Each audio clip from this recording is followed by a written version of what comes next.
اعوذ باللہ من الشیطان الرجیم بسم اللہ الرحمن الرحیم اللہم صلی علی محمد وعلی آل محمد۔ السلام علیکم ورحمۃ اللہ وبرکاتہ۔ آج جمعہ کا دن ہے، بہت ہی مبارک دن ہے، اور آپ سب لوگ زیادہ سے زیادہ کثرت کے ساتھ درود ابراہیمی پڑھیں۔ اور اگر آپ نے شب جمعہ یعنی جمعرات کی مغرب سے لے کے، کچھ لوگ عصر سے بھی کہتے ہیں، اگر آپ نے تب سے درود ابراہیمی پڑھنا نہیں شروع کیا تو پلیز، آج جمعہ کا دن ہے، آپ کو میری ویڈیو صبح 5 بجے جمعہ والے دن مل جائے گی، پلیز آپ پڑھنا شروع کریں۔ اور اگر آپ جمعہ کے دن کے بعد یہ ویڈیو سن رہے ہیں تو ابھی پڑھنا شروع کر دیں، درود پاک تو آپ کا قبول ہی قبول ہوتا ہے، سبحان اللہ۔ تو پریشان نہیں ہونا، لیکن آج کے دن اگر آپ میری ویڈیو بھی سن لیتے ہیں ٹائملی، آپ کو یاد بھی رہتا ہے، تو بیش بہا درود پاک پڑھیں، اللہ سبحانہ تعالیٰ سے اپنے لیے فضل مانگیں، کرم مانگیں، اور اللہ تعالیٰ سے دعا کریں کہ یا اللہ ہم اس فتنے والی دنیا سے محفوظ رکھیں۔ آج کا مشاہدہ درود ابراہیمی کے بارے میں ہے، جیسا کہ آپ نے عنوان دیکھ لیا ہے کہ درود ابراہیمی نے مجھے شکر سکھایا۔ اب بڑے آسانی سے لوگ کہہ دیتے ہیں ہاں جی بھائی کہ درود ابراہیمی پڑھنے لگی تو شکر آ گیا، لیکن آپ کو پتہ ہے کہ یہ کن کن سٹیجز سے گزر کے آتا ہے؟ تو اس مشاہدے میں آپ کے ساتھ یہ معاملہ چلے گا۔ یہ ماشاءاللہ بہن روز 1000 مرتبہ درود ابراہیمی پڑھتی ہیں، اور کبھی کبھی کہتی ہیں 1000 سے زیادہ بھی ہو جاتا ہے، اور اپنے واقعہ کو کچھ اس طرح بیان کرتی ہیں، کہتی ہیں کہ شکر کا سنا تھا کہ بس شکر کرو تو زیادہ ملے گا، لیکن صحیح معنوں میں دل سے شکر کرنا، اپنی فل آپ کی نیت ہو، آپ کا سر سے لے کے پاؤں تک ایک ایک آپ کا باڈی کا حصہ کیسے شکر ادا کرتا ہے، کہتی اس کا نہیں معلوم تھا، اور یہ درود ابراہیمی پڑھنے کی برکت سے آیا۔ میں آپ سب کے ساتھ ایک چھوٹی سی اگزامپل شیئر کرتی ہوں کہ اگر فرض کریں کہ آپ کے ساتھ کچھ اس طرح ہو کہ کوئی خدا نخواستہ حادثے سے آپ بچیں، اور اتنے قریب سے بچیں کہ بس اگر ذرا سا ہلکا سا بھی ٹرن ہوتا، ہلکا سا 1 انچ کا بھی ٹرن ہوتا،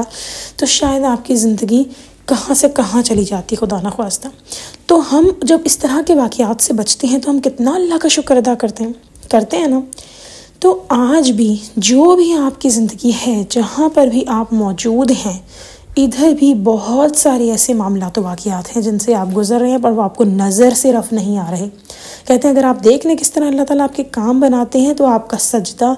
جو شکر کا سجدہ ہے، وہ آپ کا ختم نہ ہو، آپ کا سر جو ہے وہ سجدے سے نہ اٹھے۔ تو یہ بہن کہتی ہیں کہ میرے ساتھ بھی کچھ یہی معاملہ تھا کہ شکر کا سنا تو تھا کہ اچھا الحمدللہ یا اللہ شکر، لیکن وہ جو باڈی کے ایک طریقے سے آپ کی پوری ایک آپ کی نیت، آپ کا دل، وہ اس طریقے سے شکر ہے کہتی وہ نہیں ہو پا رہا تھا۔ بس پھر کیا تھی، درود ابراہیمی پڑھنے سے ان کی منزل آسان ہو گئی، اور کہتی ہیں کہ اللہ سبحانہ تعالیٰ نے ان کو ایسے برے حالات سے بچایا جہاں پر اگر کسی کی بھی کوئی بھی لڑکی، ایون لڑکا بھی اگر پھنس جائے تو ان کی زندگیاں برباد ہو جاتی ہیں۔ جی بالکل، میں اس واقعے کی بات کر رہی ہوں جہاں پر لوگ آگے لڑکیاں فروخت کرتے ہیں۔ یہ عام بات نہیں، بہت بڑی بات ہے، اور آج کل کے معاشرے میں استغفر اللہ جو فتنے کا دور چل رہا ہے، قوم لوط والا معاملہ چل رہا ہے، وہ سب بھی اس سب کے فتنے کے دور میں بھی اگر آپ بچ رہے ہیں، آپ کی صرف بیٹیوں کی عزت نہیں، آپ کے بیٹوں کی بھی عزت ہے۔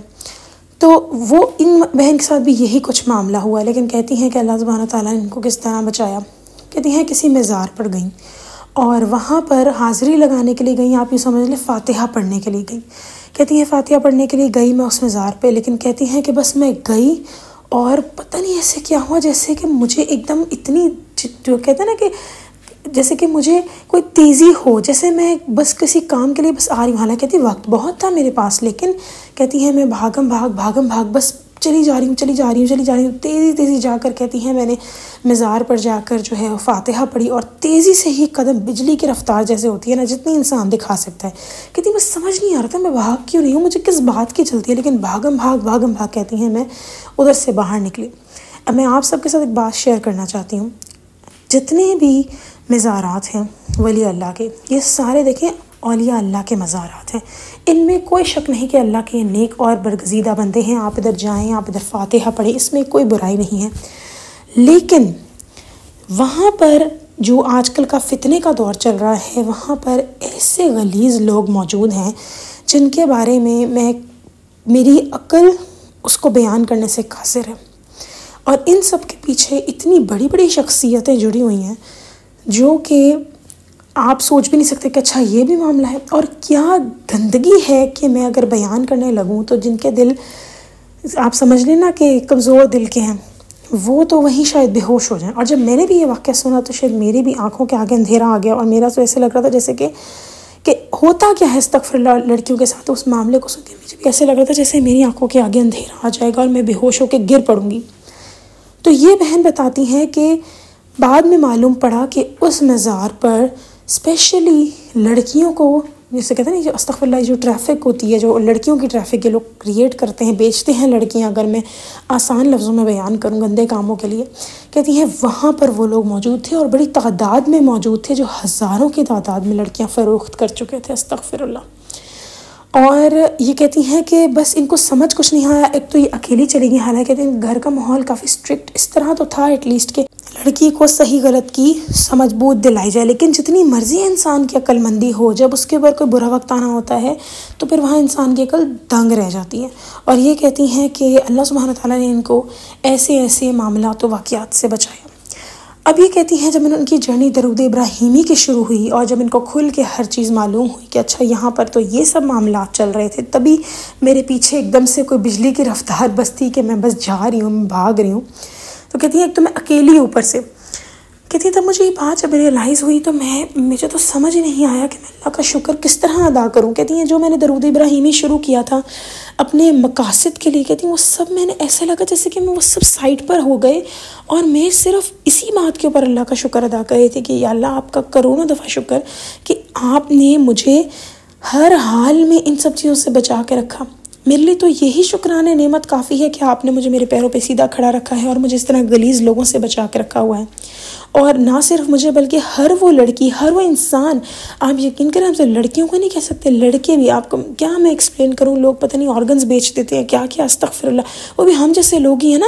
ہم جیسے ہی بچے ہیں، ہم جیسے ہی سب کچھ، ان سب چیزوں سے کہتی ہیں اللہ سبحانہ تعالیٰ تو ہم انہی باتوں پہ شکر کریں تو ہم شاید ہم کبھی شکر ادا کر ہی نہ سکیں، ہم اپنے بڑے بڑے مقاصد لے کر آتے ہیں۔ کہتی ہیں میں نے درود ابراہیمی جب شروع کیا تھا تو میں نے اپنے مالی حالات کی بہتری اور کچھ اور بڑے مقاصد تھے جو میں حاصل کرنا چاہتی تھی، ان کے لیے کیا تھا، لیکن کہتی ہیں کہ درود ابراہیمی پڑھنے سے ہی یہ ریئلائزیشن میرے دماغ میں آئی اور میرے دل میں آئی کہ میں کس قدر اللہ سبحانہ تعالیٰ نے مجھے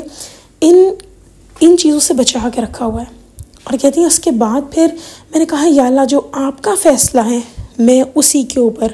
عمل کرنا چاہتی ہوں، آپ میرے لیے کارساز کافی ہیں، جیسے قرآن پاک میں اللہ سبحانہ تعالیٰ نے فرمایا ہے نا کہ جو اللہ پر بھروسہ کرے گا تو اللہ اس کے لیے کافی ہوگا۔ دیکھیں اللہ تعالیٰ تو کیا ہے، اللہ تعالیٰ غیب پر ایمان لانا ہمیں بیسیکلی ہمارے ایمان کا حصہ ہے۔ ہم میں سے کسی نے اللہ کو نہیں دیکھا، لیکن اس دنیا کی ہر چیز میں اللہ تعالیٰ نظر آتے ہیں۔ جب آپ کی دعائیں قبول ہوتی ہیں، جیسے یہ بہن بچی تو کہتی وہاں اللہ تعالیٰ نظر آتے ہیں۔ یہ سب کیا ہے معاملات، یہ سارے معاملات زندگی یہی ہے کہ آپ کو اللہ نظر آتا ہے جب آپ کے کام سنورتے ہیں، آپ کو اللہ نظر آتا ہے جب کوئی نظر نہیں آتا، جب آپ کا دل برداشتہ ہوا ہوتا ہے، جب آپ کو رونے کا دل کرتا ہے لیکن آپ کے سامنے اللہ ہوتا ہے اور اللہ ہی آپ کو بچانے والا ہوتا ہے۔ تو جب کبھی ہم سب کی لائف میں آلموسٹ چلیں 80% لوگوں کو میں کہہ لیتی ہوں کہ جتنے مرضی فیملی سپورٹیو ہو، لیکن ایک وقت کبھی نہ کبھی ایسا آتا ہے جب انسان اکیلا کھڑا ہوتا ہے اور وہ کہتا ہے کہ یا اللہ میں تنہا ہوں، میرے پاس کوئی نہیں، لیکن اس ٹائم اللہ تعالیٰ جیسی عظیم الشان ہستی، ذات، طاقت آپ کے سامنے کھڑی ہوتی ہے اور آپ کو اس بات کا ریئلائزیشن ہوتی ہے کہ ہم اکیلے نہیں ہیں۔ بہت سارے لوگ کہتے ہیں رو لو دل ہلکا ہو جائے گا، میں اس فینومینا پہ بالکل یقین نہیں کرتی۔ کیوں؟ آپ رو کس کے سامنے رہے ہیں یہ میٹر کرتا ہے۔ اگر آپ خدا نخواستہ کسی ایسی زندگی گزار ہے جہاں آپ نماز نہیں پڑھے، ایون درود پاک بھی نہیں پڑھے، پر آپ کی زندگی میں کوئی بھی معاملہ ہے جو آپ کو رونے پر مجبور کر، آپ کا دل دکھا دیا ہے، آپ کا دل بند کروا دیا ایک طرح سے، جیسے کہتے ہیں نا کچھ غم ایسے ہوتے ہیں ہمارا دل رک کے چلتا ہے، جو بھی معاملہ ہے آپ کا اللہ سے فریاد کریں، اللہ تعالیٰ کے آگے جھکیں، اللہ تعالیٰ کو بتائیں اپنا معاملہ کہ یا اللہ میرے ساتھ یہ معاملہ ہوا ہے۔ آپ سجدے میں جو روئیں گے نا، آپ اللہ کے سامنے جو روئیں گے نا، آپ دعا میں ہاتھ اٹھا کے جو روئیں گے نا اللہ کو حاضر ناظر جان کے، وہ آپ کے لیے ایک الگ ہی ایکسپیرینس ہوگا۔ اکثر ہم لوگوں کے سامنے اپنا حال روتے ہیں، ہم کہتے ہیں شاید ہمیں سکون آ جائے۔ اگر آپ کو رونا نہیں آ رہا نا، آپ مسلے پر بیٹھ کر نا بس اپنے حال بیان کر کے دیکھیں اللہ کو، اس کے بعد اپنی باڈی میں آپ ایک سکون فیل کریں گے، دل و دماغ میں سکون فیل کریں گے، اور سکون سے بڑی کوئی دولت نہیں ہے۔ سکون، صحت، یہ دو بڑی دولتیں ہیں۔ اس کے بعد یہ سارا آتا ہے جی آپ کا مال و دولت، اچھے، اور سب سے بڑی بات سکون بھی تبھی ہوگا نا جب اچھے گھر والے ہوں گے، سکون تبھی ہوگا جب اولاد نیک ہوگی، سکون تبھی ہوگا جب حالات صحیح چلیں گے، مال و دولت بھی اتنی ہوگی کہ ایٹ لیسٹ آپ کو گزارا چل رہا ہے۔ تو یہ جو بہن کا مشاہدہ ہے، آئی ایم شیور یہ کچھ لوگوں کے لیے ایک بڑی انیوژل سی بات ہوگی، کیونکہ بہت سارے لوگ درود ابراہیمی پڑھنا چاہتے ہیں اپنے دنیاوی مقاصد کے لیے، اور اس میں کوئی برائی بات نہیں، کیونکہ سب پھر اس طرف آ جاتے ہیں۔ جیسے میں نے بھی کہا کہ اگر آپ خدا نخواستہ اس کیٹیگری میں ہے کہ آپ نماز قرآن کچھ بھی نہیں پڑھے، تو اللہ تعالیٰ کو بس دعا مانگ لیں، پھر اللہ کیسے آپ کو جوڑتا ہے۔ ایک دفعہ کہہ لیں یا اللہ میرے ساتھ یہ پرابلم ہے، خدا نخواستہ مجھے عبادت نہیں ہو رہی اور قرآن نہیں پڑھا جا رہا، یہ سب ہو رہا، میں بہت گناہ گاری میں ہوں اور گمراہ ہوں۔ آپ دیکھیں اللہ تعالیٰ کیسے آپ کو بلاتے ہیں۔ اللہ تعالیٰ تو سننے والے ہیں۔ قرآن پاک میں اللہ تعالیٰ نے کیا فرمایا ہے، اور میرے پروردگار یعنی اللہ سبحانہ تعالیٰ جو ہے انہوں نے کیا فرمایا ہے قرآن پاک میں کہ مجھ سے دعا کرو میں تمہاری دعا قبول کروں گا۔ تو بس ہمیں اور کیا چاہیے، آپ کو مجھے کیا چاہیے؟ اللہ سبحانہ تعالیٰ کے علاوہ کوئی بہترین وارث نہیں ہے۔ یہ جو بہن کا مشاہدہ ہے نا، یہ بیان کرنے کا میں نے آپ ذرا نظر اٹھا کے دیکھیں اپنے گھر میں، اپنے ارد گرد۔ آپ کے پاس اگر ایک چھت کا کمرہ بھی ہے، آپ اس میں بھی نظر اٹھا کے دیکھیں۔ یہ جو آپ میری ویڈیو سن رہے ہیں، انٹرنیٹ پہ ہی سن رہے ہیں نا، چاہے آپ کے پاس موبائل کا ڈیٹا ہے یا آپ کے پاس گھر میں وائی فائی ہے، کچھ بھی ہے، آپ کے یہ کتنا کرم ہے، ہم سوچ ہی نہیں سکتے، ہم اندازہ ہی نہیں لگا سکتے۔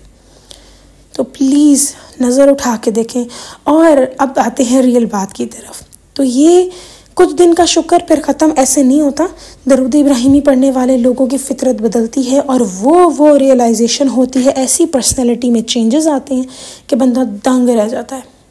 انشاءاللہ نیکسٹ ویڈیو میں کوشش کروں گی کہ ایک بہن کا واقعہ بیان کروں جو کہ درود ابراہیمی کے بغیر زندہ ہی نہیں رہ سکتی۔ ان کا یہ ماننا ہے کہ ان کے لیے درود ابراہیمی ایسے ہے جیسے ان کا سانس لینا، تو وہ بھی ضرور شیئر کروں گی۔ امید کرتی ہوں آپ کو ویڈیو پسند آئی ہوگی۔ چلیں جی، انشاءاللہ نیکسٹ ویڈیو میں پھر حاضر ہوں گی، تب تک کے لیے اللہ حافظ۔